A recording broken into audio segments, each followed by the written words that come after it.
नमस्कार दोस्तों, आप सभी का स्वागत है। Anatomy and physiology in physical education की सीरीज में आज हम स्टार्ट करने जा रहे हैं सर्कुलेटरी सिस्टम। इससे पहले हमने कवर किया था मस्कुलर सिस्टम। सर्कुलेटरी सिस्टम का दूसरा नाम है कार्डियोवैस्कुलर सिस्टम। अब सर्कुलेटरी सिस्टम को कार्डियोवैस्कुलर सिस्टम क्यों बोलते हैं? क्योंकि सर्कुलेटरी सिस्टम में होता है हार्ट, दिल, और उस हार्ट के साथ जुड़ी होती हैं काफ़ी सारी पाइप्स। उन पाइप्स को बोलते हैं ब्लड वेसल्स। हार्ट के लिए इस्तेमाल होता है कार्डियो, और ब्लड वेसल्स के लिए इस्तेमाल होता है वेस्कुलर। इसलिए हम अपने सर्कुलेटरी सिस्टम को बोलते हैं कार्डियोवैस्कुलर सिस्टम, हार्ट और ब्लड वेसल्स का सिस्टम। इन हार्ट और ब्लड वेसल्स में दौड़ता है हमारा ब्लड, हमारा खून। वो है हमारा थर्ड पार्ट हमारे सर्कुलेटरी सिस्टम का। तो सर्कुलेटरी सिस्टम में तीन पार्ट्स हो गए। एक हो गया हार्ट, दूसरा हो गया ब्लड वेसल्स, और तीसरा हो गया ब्लड। आज का हमारा टॉपिक रहेगा कंपोजिशन ऑफ ब्लड। हमारा ब्लड जो है वो चलता है हमारी ब्लड वेसल्स के अंदर। हमारे ब्लड में पाया जाता है प्लाज्मा, जो एक येलो कलर का फ्लूइड होता है। इसी के साथ साथ हमारे ब्लड में पाए जाते हैं कुछ सेल्स। हमारे ब्लड में जो प्लाज्मा पाया जाता है वो कितना होता है, जब ब्लड सेल्स कितने होते हैं, उसको पता लगाने के लिए हम क्या करते हैं? उसको पता लगाने के लिए हम अपने ब्लड को डालते हैं एक टेस्ट ट्यूब में, एक ट्यूब में डालते हैं। उस ट्यूब को फिर हम डालते हैं एक मशीन के अंदर। उस मशीन को फिर क्या किया जाता है? उस मशीन को घुमाया जाता है। वो मशीन उस ब्लड को, उस ट्यूब को घुमाती है, गोल गोल घुमाती है। उस गोल गोल घुमाने के तरीके को बोलते हैं सेंट्रीफ्यूगेशन ऑफ ब्लड। जिससे क्या होता है कि जो ट्यूब में ब्लड है उसके ऊपर एक फोर्स लगती है, सेंट्रीफ्यूगल फोर्स, जो ब्लड को बाहर की तरफ धकेलती है। जब वो बाहर की तरफ धकेलेगी तो जो हैवी एलिमेंट्स हैं, हैवी कंपोनेंट है ब्लड के, वो ट्यूब के नीचे की तरफ आ जाएंगे, और जो हल्के कंपोनेंट हैं जिनका वेट कम है वो ऊपर ही रहेंगे। जिसके बाद हमारा ब्लड उस ट्यूब में इस तरह से दिखता है, जो नीचे भी फोटो लगाई गई है कि हमारा जो ब्लड, नॉर्मल ब्लड ऐसा होता है, और सेंट्रीफ्यूगेशन के बाद वो ऐसा दिखता है, जिसमें जो सबसे हल्का पोर्शन है वो ऊपर आ जाता है, उसके नीचे थोड़ा सा हैवी, और नीचे सबसे हैवी। तो जो सबसे ऊपर होता है वो हल्का, वो होता है प्लाज्मा, और उसके नीचे होते हैं वाइट ब्लड सेल और प्लेटलेट्स, और सबसे नीचे होते हैं रेड ब्लड सेल्स, क्योंकि वो सबसे हैवी होते हैं। तो यहाँ पे आप देख सकते हो कि हमारे ब्लड ब्लड के दो पोर्शंस हैं मेन, एक है हमारा प्लाज्मा और दूसरे हैं ब्लड सेल्स। प्लाज्मा हमारे ब्लड में 55% होता है, और ब्लड सेल्स जो हैं उनको बोला जाता है फॉर्म्ड एलिमेंट्स, वो होते हैं 45%। तो दोनों को मिला लो तो हो गया 100%।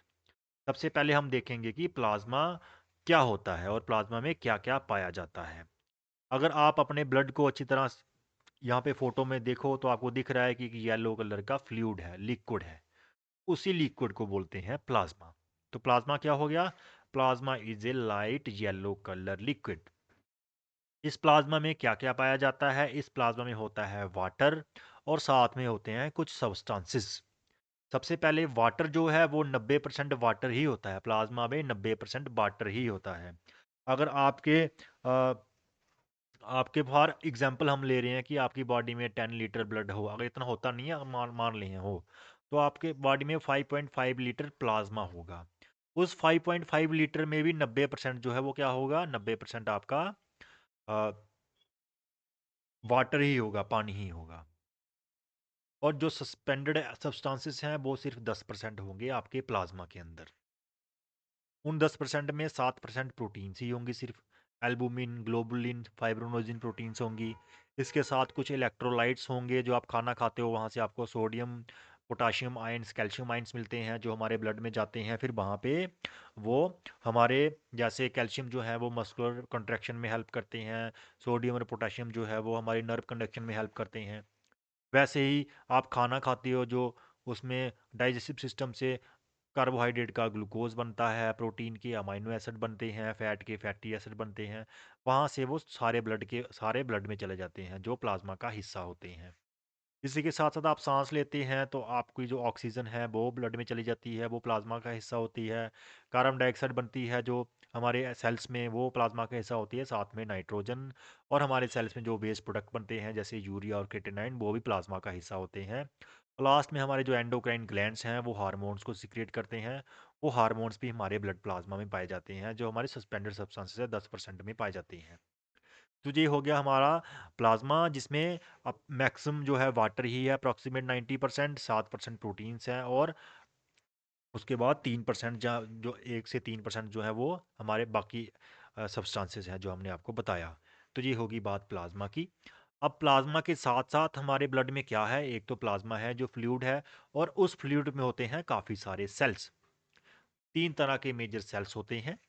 सबसे पहला जो है मेन होता है वो है इराइथ्रोसाइट्स। सबसे ज़्यादा इराइथ्रोसाइट्स होते हैं, अप्रॉक्सीमेट 40 to 45% हमारे इराइथ्रोसाइट्स ही होते हैं हमारे ब्लड में।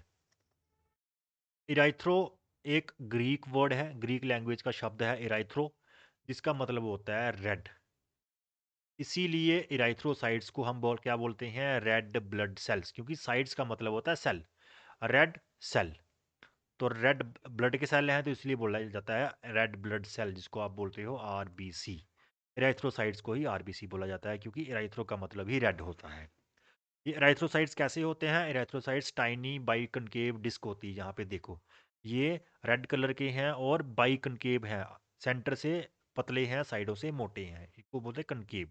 दूसरी साइड से भी ऐसे होते हैं, बाई कनकेव होते हैं, और इनमें कोई न्यूक्लियस नहीं होता है। इनकी लाइफ जो है 120 डेज होती है, 120 दिन ये जिंदा रहते हैं, मतलब 4 महीने जिंदा रहते हैं ये। और ये जाके मरते हैं मैक्सिमम जो है स्प्लीन में, इसलिए ग्रेव जार्ड जो है आरबीसी का ग्रेव जार्ड स्प्लीन को बोला जाता है। Spleen is the graveyard of RBC.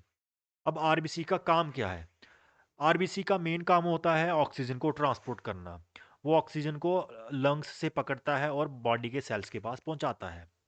लेकिन कैसे पकड़ता है, हमारे आरबीसी के अंदर होती है हेमोग्लोबिन। हेमोग्लोबिन एक प्रोटीन होती है, एक कॉम्प्लेक्स होता है प्रोटीन का, जो ऑक्सीजन को पकड़ता है और उसको ट्रांसपोर्ट करता है, हमारे टिश्यूज़ के पास पहुंचा देता है। ये हमारे आरबीसी में पाया जाता है। इसलिए मेन फंक्शन आरबीसी का हो गया ऑक्सीजन को ट्रांसपोर्ट करना, और थोड़ी थोड़ी कार्बन डाइऑक्साइड को लेके जा सकता है ये।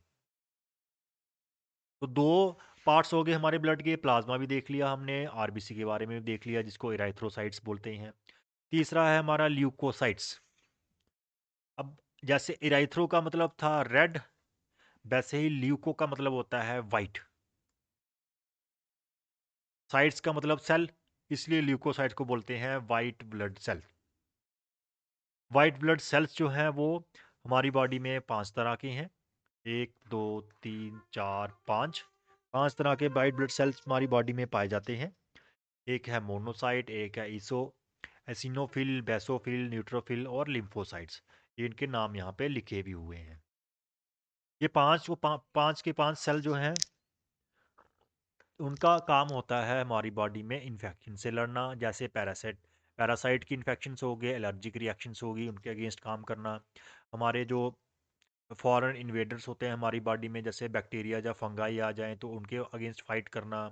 या फिर हमारी बॉडी में जो सेल्स इन्फेक्ट हो जाते हैं, हमारी बॉडी के अपने ही सेल जो खराब हो जाते हैं, उन सेल को ये किल कर देते हैं, खा जाते हैं। ये वाले जो इराइथ्रो सॉरी लीकोसाइट्स जो होते हैं वाइट ब्लड सेल्स, इनका काम है बॉडी में इन्फेक्शन के अगेंस्ट लड़ना और इम्यूनिटी बढ़ा के रखना। तो दो सेल हो गए, प्लाज्मा भी हो गया, रेड ब्लड सेल भी हो गया, वाइट ब्लड सेल भी हो गया। बचते हैं प्लेटलेट्स। प्लेटलेट्स को बोलते हैं थ्रोम्बोसाइट्स।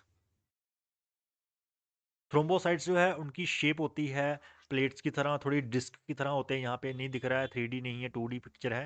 ये थोड़ी डिस्क की तरह होते हैं, इसलिए इनको, ये प्लेट्स की तरह शेप होती है इसलिए इनको प्लेटलेट्स भी बोलते हैं। और जैसे हमारा इराइथ्रो का मतलब था रेड, ल्यूको का मतलब था वाइट, वैसे ही थ्रोम्बो का मतलब होता है क्लॉट, क्लॉट करना। तो थ्रोम्बोसाइट्स या प्लेटलेट्स का मेन काम है ब्लड की क्लॉटिंग करना।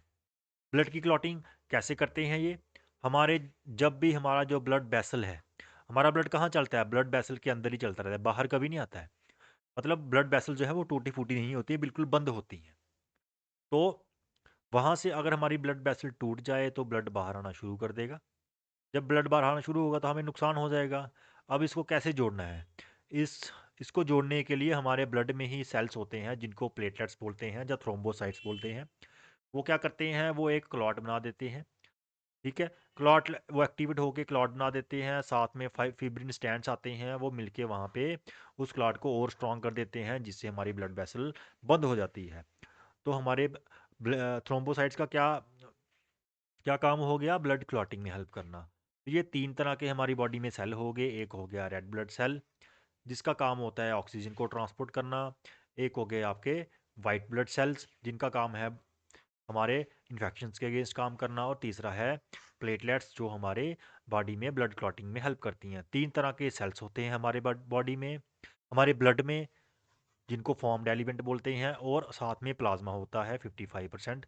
ये दोनों मिला के बनाते हैं हमारा पूरा का पूरा बॉडी में ब्लड, जिसको हम इस फोटो से फिर से रिवाइज भी कर सकते हैं कि अगर आप सेंट्रीफ्यूगेशन आप ब्लड करो तो लाइट वेट प्लाज्मा ऊपर आ जाएगा, फिर वाइट ब्लड और रेड ब्लड सेल आएंगे, थ्रोम्बोसाइट्स आएंगे, उसके बाद नीचे आएंगे आपके रेड ब्लड सेल। जो हमारा प्लाज्मा है वो वाटर से, साल्ट्स जो होते हैं, आयंस उनसे बना होता है, प्रोटीन्स होती हैं और न्यूट्रिएंट्स होते हैं, best product, gases, hormones, heat पाई जाती है उसमें। और वहीं जो हमारे सेल्स हैं, उनमें तीन सेल्स हैं। एक है रेड ब्लड सेल, जो 4 से 6 मिलियन होते हैं हमारी बॉडी में, ऑक्सीजन को ट्रांसपोर्ट करते हैं, कार्बन डाइऑक्साइड को ट्रांसपोर्ट करते हैं। जो हमारे वाइट ब्लड सेल्स हैं वो 5 तरह के हैं, basophil, eosinophil, neutrophil, lymphocyte, monocyte. ये 5 से 10 हज़ार होते हैं टोटल हमारे ब्लड में। इनका काम है फॉरेन सेल्स को ख़त्म करना, एंटीबॉडीज़ प्रोड्यूस करना और एलर्जिक रिस्पॉन्स देना। फिर है प्लेटलेट्स, जो हमारी बॉडी में 2.5 लाख से 4 लाख तक पाए जाते हैं। इसीलिए आपके जब प्लेटलेट्स कम होते हैं, 1.5 लाख से कम हो जाते हैं, तो डॉक्टर बोलते हैं कि इनको इम्प्रूव करने की कोशिश करो। तो इनका काम है ब्लड क्लॉटिंग करना।